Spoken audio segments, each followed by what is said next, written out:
నమస్కారం, welcome to Telugu stories book. మన ఛానల్లో కథలు మీకు నచ్చితే please like, share and subscribe to our Telugu stories book. And hype ఇవ్వడం మర్చిపోకండి. ఈరోజు కథ లవకం హస్బెండ్ ఎపిసోడ్ 21. ఇంకా కథలోకి వెళ్తే, కిషోర్ కోపంగా ఇంటికి వచ్చాడు.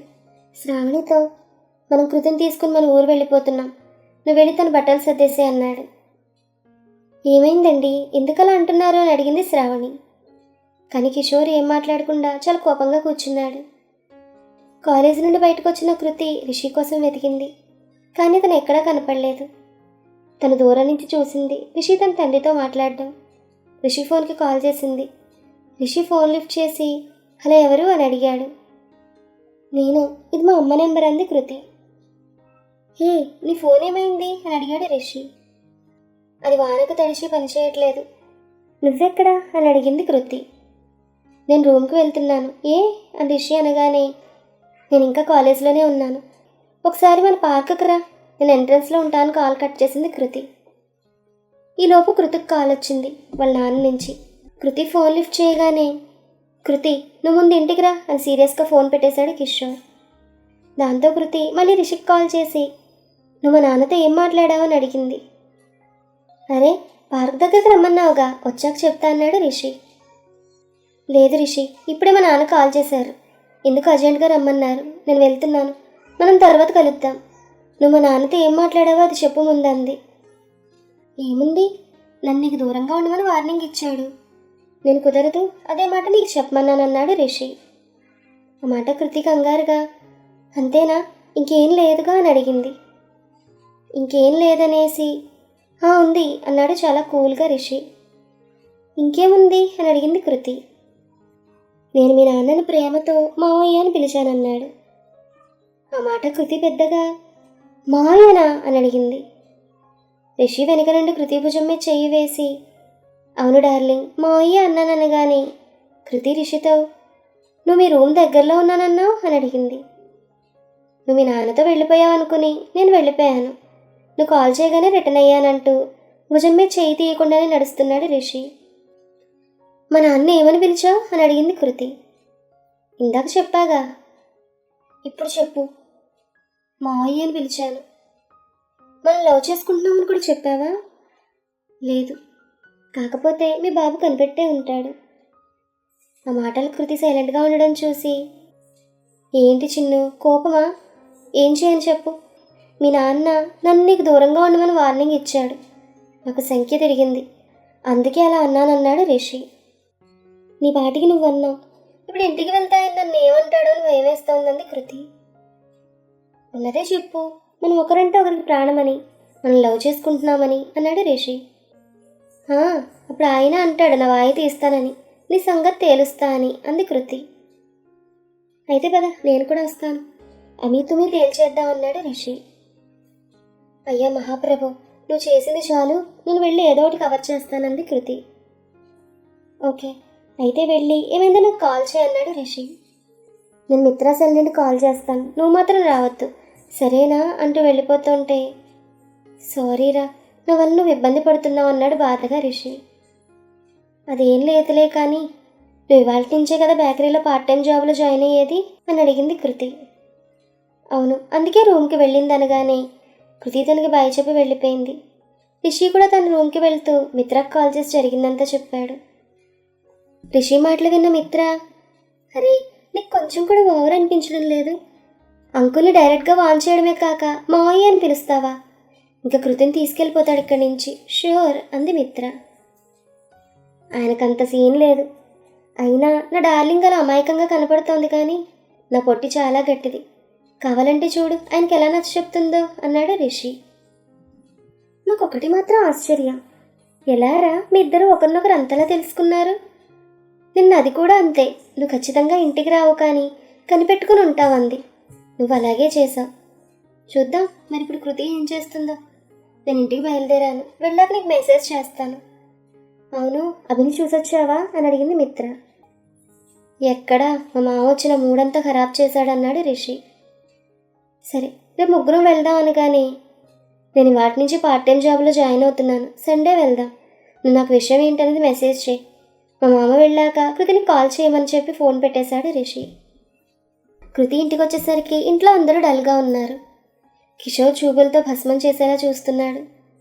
కృతి నెమ్మదిగా వచ్చి, డాడీ అర్జెంటుగా రమ్మన్నారు, ఏంటి విషయం అని అడిగింది. ఆ మాట కిషోర్, ఆ పోకిరివేదో చెప్పలేదా అన్నాడు వెటకారంగా. ఎవరు? నాకు అలాంటి వాళ్ళు ఎవరూ తెలియదంది కృతి. కృతి సూటిగా నిజం చెప్పు, వాడు నువ్వు ఫ్రెండ్సేనా, లేక ఇంకేమైనా ఉందా మీ ఇద్దరి మధ్య అని అడిగాడు కిషోర్. కృతి ఏం మాట్లాడలేదు. దాంతో శ్రావణి, కృతి డాడీ అడిగేది నిన్నే, సమాధానం చెప్పంది. ఉంది డాడీ, వాడికి అన్నీ నేనే, అమ్మ నాన్న బెస్ట్ ఫ్రెండ్స్ అని అంటుండగా, ఓహో అయితే లవర్ కూడానా అని అడిగాడు. కృతి మళ్ళీ సైలెంట్. చూడు కృతి, మేము మీ వయసు నుండి వచ్చిన వాళ్ళమే, ఈ వయసులో అవన్నీ సహజం.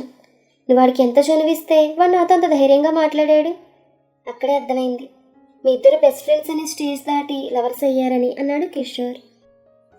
కృతి సైలెంట్గా ఉండడం చూసిన శ్రావణి, ఏంటి కృతి, డాడీ చెప్పేది నిజమేనా, అతను నువ్వు లవర్సా, అందుకేనా నేను ఇక్కడికి పంపింది అని అడిగింది కోపంగా. ఆ మాట కిషోర్, మనం పంపితే ఇది రాలేదు, వాడిక్కడ చేరాడని చెప్తే ఇదే ఇంజనీరింగ్ సీట్ వదులుకొని ఇక్కడికి వచ్చింది. పాపం వీళ్ళ విషయం తెలియని అభి వీళ్ళ ఫ్రెండ్షిప్ కోసం ఇక్కడికి వచ్చాడు. వీళ్ళేమో అభిని మోసం చేసి అని ఇంకా ఏదో అనుభూతుంటే కృతి మధ్యలో, అభి సంగతి ఎందుకు తెస్తున్నారు డాడీ, మేమేమి వాడిని మోసం చేయలేదే, అభి ఎప్పటికీ మా బెస్ట్ ఫ్రెండే, ముందు నేను చెప్పేది వినండి డాడీ అంది కృతి. ఆ మాటకాయన, ఇంక వినేదేం లేదు, ముందు మాతో పద, నువ్వు మన ఊర్లో చేరదు అన్నాడు. నేను రాను డాడీ, నేను కనపడకపోతే రిషి ఉండలేడు, నేను ఎక్కడుంటే అక్కడికే వస్తాడు, నేనంటే అంత పిచ్చి ప్రేమ అన్నది కృతి. కృతి మాటలకు శ్రావణి కోపంగా కృతి చెంప మీద ఫట్మన్ ఒక్కటిచ్చింది. కిషోర్ ఏదో చెప్పబోతుంటే, మీరు ఆగండి అంటూ కృతితో, ఏంటే నీ కళ్ళకి పిచ్చోళ్ళ ఉన్నామా, ఏదో చదివి ఉద్ధరిస్తామనుకుంటే పిచ్చి పిచ్చి వేషాలు వేస్తున్నావు, నన్ను విడిచివాడు ఉండడంటున్నావు, మీ నాన్న నీ విషయంలో మరి ఓవర్గా ఆలోచిస్తున్నాడేమో అనుకున్నాను, కానీ ఆయన ఆలోచనే కరెక్ట్, అసలు ఎప్పటి నుంచి ఇలా, ఛీ నువ్వు ఇలా చేసావంటే నమ్మబుద్ధి కావడం లేదు, నీ లగేజ్ అంతా ప్యాక్ చేశాను, ఇంక పద, అసలు నువ్వు చదవాలా వద్దా అనేది ఊరికెళ్ళి ఆలోచిద్దామంది శ్రావణి. వీళ్ళ మాటలన్నీ వింటున్న కృతి అమ్మమ్మ, తొందరపడద్దు శ్రావణి, అది తప్పు చేసింది నిజమే, దాని తప్పును తెలియజేసి దారిలో పెట్టాలి, అంతేగాని చదువు అనిపించకండి, ఆ అబ్బాయిని పిలిచి మన అమ్మాయికి దూరంగా ఉండమని చెప్దామంది. ఆ మాట కిషోర్, అదే చెప్తే వాడు నాకు కాదు నీ కూతురు చెప్పన్నాడు. ఆ వయసు అలాంటిది, ఎవరికి భయపడరు, ఎవరిని లెక్క చేయరు అందావిడ. అందరూ అలా ఎందుకుంటారు అత్తయ్య గారు, వాడి ఫ్యామిలీ బ్యాక్గ్రౌండ్ అలాంటిది, ఆ రోజు వాడు అమ్మని చూసాంగా, పెద్ద కంచులా ఉంది, అందుకే వీడు కూడా అలాగే ఉన్నాడు.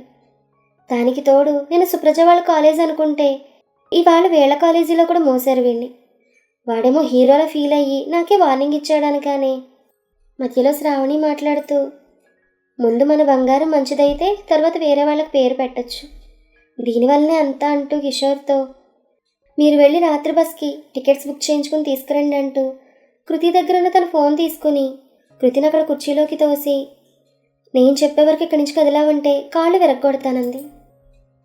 ఇదంతా బయట నిలబడి చూస్తున్న మిత్ర రిషికి సుబ్రజాసల్కి మెసేజ్ పెట్టింది. కానీ రిషి ఫస్టే కావడంతో ఫోన్ సైలెంట్లో పెట్టాడు. మిత్ర లోపలికి వచ్చి కృతి కళ్ళతో సైగ చేసింది, కూల్ అని. కృతి ఓకే అంది. శ్రావణి మిత్రని చూసి, ఏమే నీకు తెలుసా నీ ఫ్రెండ్ చేస్తున్న ఘనకార్యం అని అడిగింది. ఆ మాటకి మిత్ర తన మనసులో, అసలు కనిపెట్టిందే నేనైతే తెలుసా నన్నే అడుగుతుంది పిచ్చా ఆంటీ అనుకొని, పైకి మాత్రం ఏం చేశారు ఆంటీ వీళ్ళు ముగ్గురు అని అడిగింది అమాయకంగా. ఆ మాటకి శ్రావణి, అభి కాదు రిషి కృతి నిర్వాహం, అవ్వ ప్రేమ గీమా అంటూ తిరుగుతున్నారని అంది శ్రావణి. ఆ మాటకి మిత్ర, తెలియదా ఆంటీ అంది. ఇప్పుడు తెలిసింది కదా, నేను అంకుల్ దీన్ని తీసుకుని వెళ్ళిపోతున్నా, రిషి నిన్ను అడిగితే నీకేం తెలియదని చెప్పంది. అమ్మా మీ మాటకి మీరు నిర్ణయం చేస్తే సరిపోతుందా, నేనేమనుకుంటున్నానో మీకు అవసరం లేదా అని అడిగింది కృతి. ఏంటి నువ్వు అనుకునేది, నాన్న ఏది చెప్తే అదే ఫైనల్ అంది శ్రావణి. కిషోర్ కృతి వైపు కోపంగా చూశాడు. దాంతో కృతి, సరే అలాగే కానివ్వండి, డాడీకి రిషి అంటే ఎందుకంత కోపం, అసలు తను ఏం చేశాడు, అసలు డాడీ తప్పు చేస్తే రిషిని ఎందుకు తప్పు పట్టాలి? డాడీనే నా కాలేజ్కి వచ్చి కంప్లైంట్ ఇచ్చారు. రిషి ఎవరి కోసం చేశాడు? నా కోసం మాత్రమే కాదు, అక్క కోసం, అభి కోసం చేశాడు ఇదంతా. అదంతా మర్చిపోయి రిషిని తప్పు పట్టడమే కాక ఇప్పుడు నన్ను కూడా మీతో రమ్మంటున్నారు. ఇదెక్కడ న్యాయమమ్మా? సరే ఓకే పదండి. ఇప్పుడు చెప్తున్నాను, నేను వాడిని ప్రేమిస్తున్నాను పిచ్చగా. నాకు రిషి అంటే ప్రాణం. నేను పెళ్ళంటూ చేసుకుంటే రిషినే చేసుకుంటాను. కానీ రిషికి తెలుసు నన్ను ఎప్పుడు ఎలా తీసుకెళ్లాలో. అయినా ప్రేమ అంటే తప్పేంటి? మా ఇద్దరికి గోల్స్ ఉన్నాయి, అవి కంప్లీట్ అయ్యే వరకు వెయిట్ చేస్తాం మేము. మీరు నన్ను చదివించకపోయినా పర్లేదంది కృతి. కృతి మాటలకి శ్రావణి వాళ్ళ అమ్మమ్మ ఇద్దరు కృతి వైపు ఆశ్చర్యంగా చూస్తున్నారు. కృతి వాళ్ళ అమ్మమ్మ, ఏంటే కృతులు, నీకు ఇంకా పెళ్లి వయసు రాలేదు, నువ్వు ఇంకా ఏదో సాధించి పేరు తెచ్చుకుంటావు అనుకుంటే ఇలా మాట్లాడుతున్నావు అని అడిగింది. లేకపోతే ఏంటమ్మమ్మ, మేమేం పరువు పోయే పని చేయలేదే, అసలు ఎందుకు నన్ను తీసుకెళ్ళడం, నువ్వే చెప్పు అని అడిగింది. అప్పుడే లోపలికి వచ్చిన సుప్రజ, ఏంటమ్మా వాతావరణం అంతా వేడివేడిగా ఉంది అని అడిగింది. సుప్రజ ఆల్రెడీ మిత్ర మెసేజ్ చూసే లోపలికి వచ్చింది. సుప్రజను చూసిన శ్రావణి, అసలు నిన్ననాలి, నీకన్నా చిన్నది, బయట ఎలా ఉంటుందో ఏంటో తెలుసుకోవాల్సిన పని లేదా అని అడిగింది శ్రావణి. ఇప్పుడు ఏమైంది ముందు చెప్పండి అని సుప్రజ అనగానే, ఆ రిషిగాడు నీ చెల్లి ప్రేమగేమ అంటూ వేషాలు వేస్తున్నారు. అదేంటి అంటే ఇది మాకే రివర్స్లో క్లాస్ పీకుతుంది, కాస్త నువ్వైనా దానికి గట్టిపెట్టు, మాతో తీసుకెళ్తామన్నాడు కిషోర్. ఆ మాటకి సుప్రజ ఆశ్చర్యంగా, ఎక్కడికి అని అడిగింది. మన ఊరు అంది శ్రావణి. అసలు చెల్లి ఏం తప్పు చేసిందని ఇక్కడి నుంచి తీసుకెళ్లాలనుకుంటున్నారు అని అడిగింది సుప్రజ. సుప్రజ మాటలకి కిషోర్ శ్రావణి మొహామొహాలు చూసుకున్నారు. అప్పుడే రిషి ఫ్రీ అయి మొబైల్ తీసి మెసేజ్లు చూశాడు. మిత్ర వరుస మెసేజ్లు చూసి టన్ అయ్యాడు. వెంటనే రిప్లై ఇచ్చాడు, ప్రస్తుత పరిస్థితి ఏంటి అని. మీ వదిన ఎంటర్ అయిన సీన్లోకి ఫుల్ సపోర్ట్ మీకు అంటూ రిప్లై వచ్చింది మిత్ర నుండి.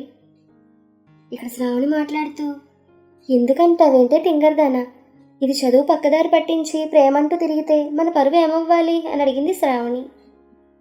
అసలు నా రిషి లేకపోతే మన పరువు నిన్నే పోయేది, అలాంటిది తన వల్ల మన పరువు పోదు. అయినా కృతిని అర్ధాంతరంగా ఇక్కడి నుంచి మన ఊరు తీసుకెళ్తే మన చుట్టాలు ఇరుగు పొరుగు వాళ్ళు అడగరా? మీరెంత కవర్ చేసినా వాళ్ళు అనుకునేవంటారంది సుప్రజ. అందుకని దీన్ని ఎక్కడ వదిలి వెళ్ళమంటావా అని అడిగాడు కోపంగా కిషోర్. మీ ఇద్దరే ఈ విషయాన్ని పెద్దది చేసి అందరికీ చెప్తారు. పోనీ ఒక పని చేయండి డాడీ, మీరు ఇక్కడికే ట్రాన్స్ఫర్ పెట్టుకోండి, అందరం కలిసే ఉందాం, కృతిని మీరే చూసుకోవచ్చు, ఏమంటారు అని అడిగింది సుప్రజ. దాంతో వాళ్ళ అమ్మమ్మ అందుకుంటూ, నేను అదే అనుకున్నాను, ఆ పని చేయండి, అందరం కలిసే ఉంటాం, అప్పుడు ఏ సమస్య ఉండదన్నారు ఆవిడ. దాంతో కిషోర్ శ్రావణి వైపు చూస్తూ ఏం చేద్దామని అడిగాడు. ఆ మాటకి శ్రావణి, సరే మీరు ట్రాన్స్ఫర్కి అప్లై చేయండి, మీరు ఇవాళ వెళ్ళండి, సూర్య దిగులు పడతాడు మళ్ళీ, నేను 2 రోజులాగి బయలుదేరుతానంది శ్రావణి. కిషోర్ సరే అన్నాడు. ఆయన వెళ్ళిపోయాడు. శ్రావణి కృతితో మాట్లాడడం లేదు, మిత్ర లైవ్ టెలికాస్ట్ ఆపడం లేదు. ఆ రోజు శ్రావణి కృతి పక్కనే పడుకుంది. రిషికి కృతి పరిస్థితి తెలిసి చాలా బాధపడ్డాడు. అంతా నా వల్లనే చిన్ను అనుకుంటూ నిద్రపోలేదు రిషి. మరంతా నీ వల్లనే కదా రిషి, నీకెందుకు చెప్పంత నోటి దురదా? నీ పాటికి నువ్వు కృతి వాళ్ళ నాన్న దగ్గర ఏదేదో వాగేసి వెళ్ళిపోయావు. కృతి అసలు ఎంత ఇబ్బంది పడుతుందని ఆలోచించావా? మరి అంత దూకుడైతే కష్టం కదా. ఈ కథ మీకు నచ్చితే please like, share and subscribe to our Telugu stories book. Thank you.